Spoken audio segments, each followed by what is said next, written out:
because that's not what a mature relationship does. Mm-mm. It's very important to, and what's ironic about that last thing I'll say, it was my goals and dreams that made me the man that I am that actually got me to attract Emilia. Yes. And then the moment I meet Emilia, if I let all that go, Yeah. then we're not going to synergize and work together very well. It's not fair to all of the people that it impacts when we make decisions from an emotionally heightened or triggered space out of the name of love. And so be careful of the honeymoon phase. This goes for all of us because I don't think anyone, it's really hard not to fall prey of the honeymoon phase. Conscious couples, business partners, and singles committed to attracting their dream partner. Welcome to the Conscious Couples podcast, where we share our life, love story, and combined relationship expertise to help you create and consistently cultivate the most magnificent, intimate relationship possible. Never again will you feel hopeless and alone in your intimate relationship challenges. Having accumulated thousands of hours coaching conscious couples and individuals all over the world, as well as starting and growing a global business together, Alan and I are here to guide you in all things relationships. Thank you again for tuning into the one place where it's not about you or me, it's about the we. Conscious couples and individuals, welcome back to the one and only Conscious Couples podcast for episode number 64. We have a very special one for you today. I say that every time. They're all special. They are all special. They're so special. Be careful of the honeymoon phase. I'm going to say that again. Be very careful of the honeymoon phase. Dangerous game. Okay, before we jump in to this very special episode, we want to thank the production team at Next Level Podcast Solutions. Thank you. As always, my love, what is your intention for today's episode? My intention is to help our listeners understand the long-term consequences of emotional reactive decisions in their relationships, i.e., what are the risks when you're in the honeymoon phase and when you just let it, drive everything? In other words, do not make long-term decisions based on short-term emotions. It's a dangerous game. So the story that I wanted to tell about this, we'll never forget this. We had an event at what we were at the time as the Hyperconscious Podcast, before Next Level University was a thing, before we rebranded, and we had a woman named Tori Leto. She's a licensed marriage therapist, and she came in and she spoke, and she had these flashcards. She said, listen, this is my first speech. I'm 8 months pregnant. Please bear with me. She rocked it. She did rock it. So shout out to Tori. Big fan. Tori, I'll never forget this. She said, the first thing I want to share with this audience is this. The purpose of an intimate relationship, even though no one's ever told you, is growth. And if you do not believe that to be true, you're in some trouble. Okay? And then she went into the phases of an intimate relationship. The first phase is the honeymoon phase. She calls it the infatuation stage. The second phase is the power struggle phase. And the third phase is the commitment phase, stage phase, either way. And so Emilia and I we first meet, go on our first date, and we have all the feels. We're infatuated with one another. Infatuated or infatuated? Both. Both. Nice. Whatever it You means. didn't even miss a beat. You got the butterflies. Yeah. The flutterflies. Oh, go us. That was great. Okay. You were so afraid I was going to leave you hanging right there. You were like, that was fun. I'll take it back. All right. So at the very beginning of Emilia and I's relationship, and we are very much in the infatuation stage, the honeymoon stage. And I was at my executive admin's place, and I actually hadn't even really dated you for very long. I think it'd been like 3 or 4 days. And I had a heart next to your name in my phone. And she was like, you don't even know this woman. Like, I don't understand. And I said, Amy, I don't know how to explain this. I want to be with Emilia. And if you've never heard our story, episode 1 was called Our Love Story, and I go pretty in detail about how I intended to be with you and that whole thing. The whole thing. And so I had intended to be with Emilia the moment that I met her. That was my goal. I hoped that she would have me. And fortunately she did. But that doesn't mean that I immediately asked her to be with me. And so I've seen couples many, many times. I've made this mistake in the past as well.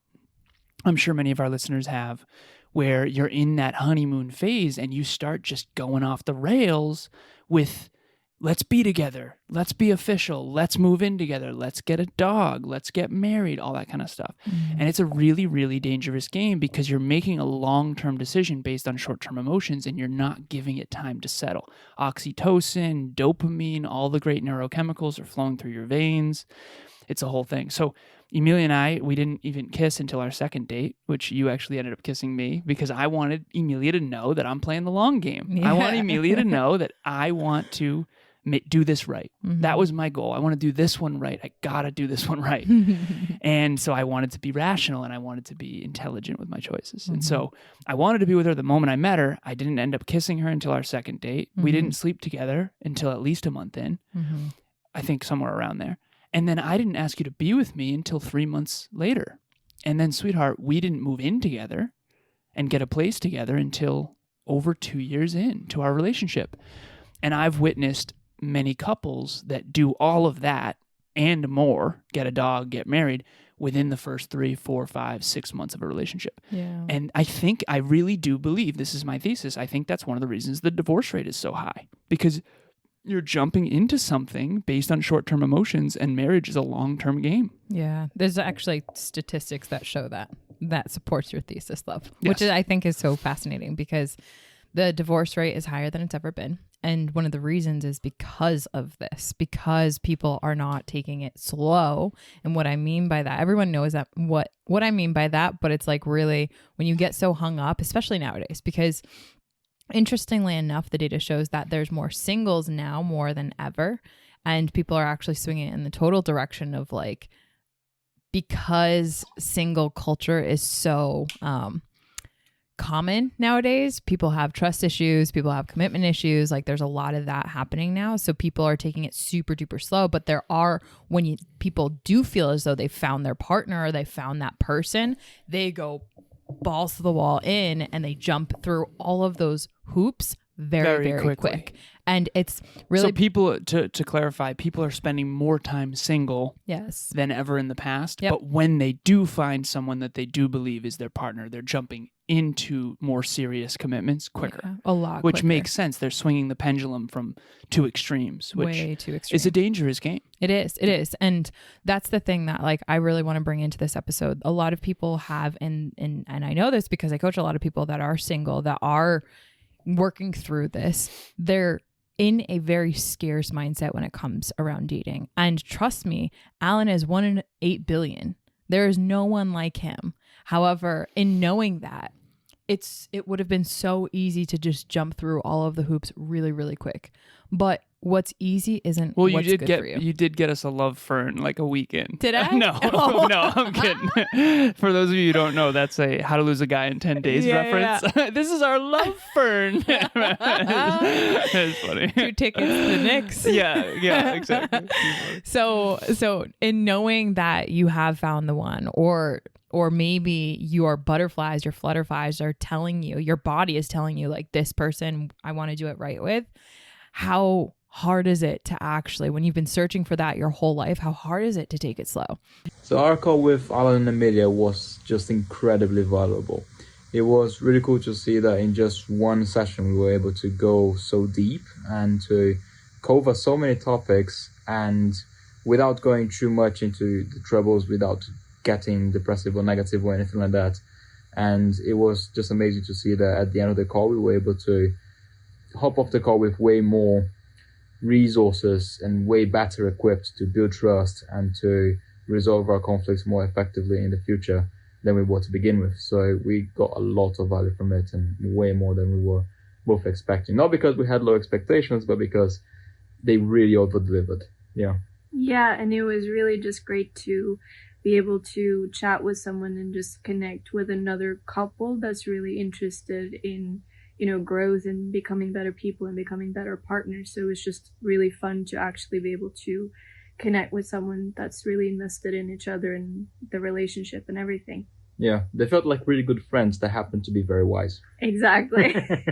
So thank you guys. Really appreciate it. Yes, thank you. That's why the honeymoon phase is such a very dangerous game if you're not thinking it through rationally. Because for me, it was on the second date and Alan didn't kiss me. So I was like, what is happening?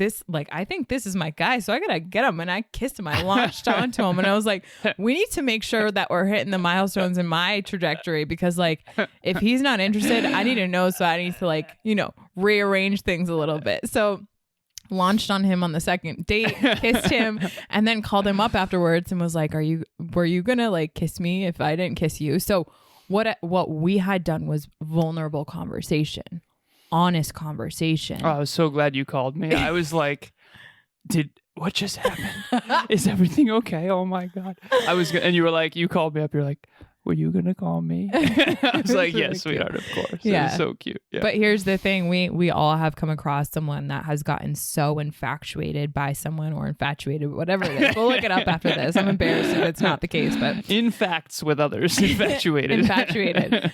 Well, it's so easy because when you fall in love, it is like the most potent, literally, it's the most potent, I believe, emotion, concept, experience as a human being. And we are wired for that. We're wired to have that love carry us into all of the good phases so that we can ultimately try to procreate, try to extend the legacy, try to do all that stuff. So we have all of the forces, if you will, that are working for us. And that is why it is so important to be mindful of your decisions in the honeymoon phase. Be mindful of the decisions that could potentially set you up for a lifetime of, who knows, it might feel like imprisonment. I know there's so many couples that I've talked to that are like not really happy. They got in a relationship when they were young and they made a lot of decisions. They didn't realize how much debt their partner had and they decided to get married.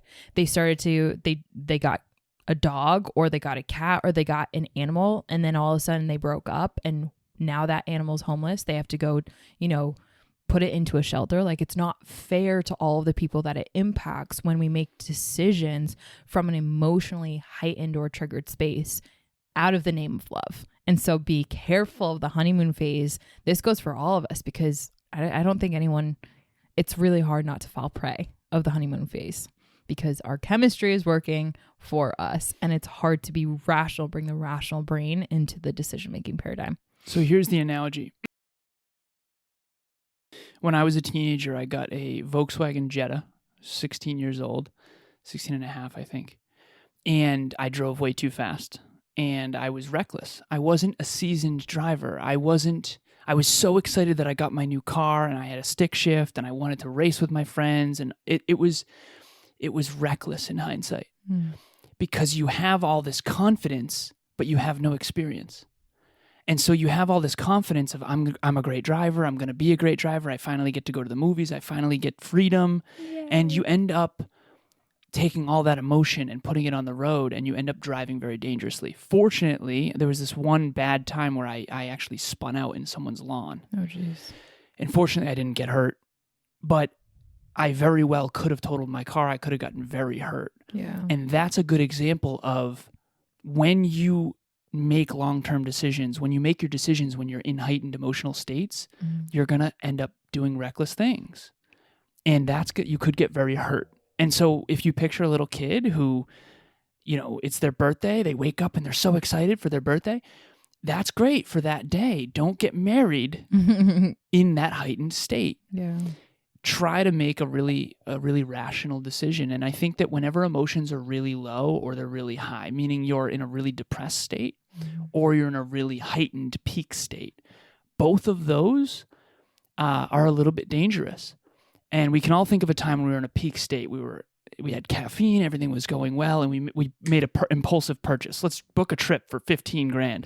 Maybe not that's excessive, but yeah. And then you regret those decisions. It's I shouldn't have spent so much. It's the holidays, it's Christmas. All of a sudden, everyone January 1st looks at their December bills and they're like, "Oh my God, did I spend $4,500 on gifts for people? Oh my goodness!" Right? And then we start to rationalize, like, "Oh well, this person, they were so sweet to me this year, or this or that," and then all the rationality starts to come in, but it's to support the irrational decision. Exactly, it's to support the irrational decision. decision. And then you tell yourself a story that isn't necessarily true, when in reality you were in a heightened state, you were pumped that it was the holidays, and you wanted to be generous, which is great. But we all have to realize the implications of our emotional states. And I think that when it comes to getting into a relationship, this is be careful of the honeymoon phase. That's all we're saying. We're not saying don't enjoy the honeymoon phase. Definitely don't enjoy that. Like, definitely don't enjoy that. No, definitely enjoy that. Definitely enjoy that. Definitely enjoy that. Enjoy the honeymoon phase. What you need to do is try to stay level-headed within it. And I very easily could have asked Emilia to be with me 2 weeks in. Easily. We actually went to a party, and people thought we were already in a relationship. They thought we had been together for years based on the way we were behaving together, which was great. But I still was like, I wanted to go to the gym with you every day. I wanted to hang out with you every day. I wanted to, throw my goals to the wind and just hang out with you all the time. That's a dangerous game because that's not what a mature relationship does. It's very important to, and what's ironic about that last thing I'll say, it was my goals and dreams that made me the man that I am, that actually got me to attract Emilia. Yes. And then the moment I meet Emilia, if I let all that go, then we're not going to synergize and work together very well. So as Kevin says on the Next Level University podcast, I love this quote. He says, if you stop doing what got you to the dance, you don't get to keep dancing. Don't stop doing what got you to the dance when you get in the honeymoon phase. What got you to the dance was discipline. What got you to the dance was good decisions. What got you to the dance was rationality. And when you're in the honeymoon phase, be very, very careful of making long-term decisions with short-term emotions. Yeah, a couple of people on my team at Evolve just recently got into intimate relationships that seem to be very aligned initially, and that might continue that way. One of the biggest things that I said to them is, do not forget what got you here. Yeah. Because that's the thing. So many people will get in a relationship, and because they finally have love, which is one of the biggest drivers, biggest motivators, finally have one of our biggest needs met, it's like, oh, everything else can go to the side. It's like people end up going to the gym less when they're in a relationship. They get worse sleep. There's statistics that show that too. They get worse sleep when they start entering into a new relationship. All of their, because they're up all night making love or texting or FaceTiming or like all these things. Like, it's new and novelty is great. However, how much of your life that would continue without this relationship is getting derailed? That's a great indicator to know for all of our listeners. If the honeymoon phase has really got you hoodwinked, or you're on the hook and things are headed to a not good area. Because here's the thing, we believe that love should be protected. And if you're headed into the rocky roads of love, we want to help you steer away from that. So if all the things that matter to you, all the things that you care about, it's a lot easier now that you're in the relationship and maybe even in the honeymoon phase to be like, I'll do that later. Or, I don't need to go to the gym tonight. Like all of those things are kind of getting tossed over your shoulder and being put on hold. That is a great warning sign, a great big red flag to let you know that the honeymoon, you're not taking that carefully. It's taking you for a ride and you are headed into the rocks. So we want to help you to use this podcast episode, steer away from the rocks that could actually have your relationship grow apart. And we want to help each and every single listener grow together. So that's what this podcast hopefully can help you do. And that's all I'll say. So without further ado, be careful of the honeymoon phase. Again, we have a Relationship Talks virtual event. It's the 23rd one we've done in a row, 23 months in a row. Wow. The 3 biggest risks to your relationship failing, one of them being the honeymoon phase. I'm just being playful. On May 11th, 7 p.m. Eastern Standard Time, the registration link will be in the show notes. And again, at the end of the day, one of the biggest risks to your relationship failing is making long-term decisions based on short-term emotions. It's not being able to stay emotionally regulated and to be rational. And I think that when you are deeply, deeply in love, it can be very difficult to make a rational choice. Yeah. And that's what we're going to talk about at that event. Definitely.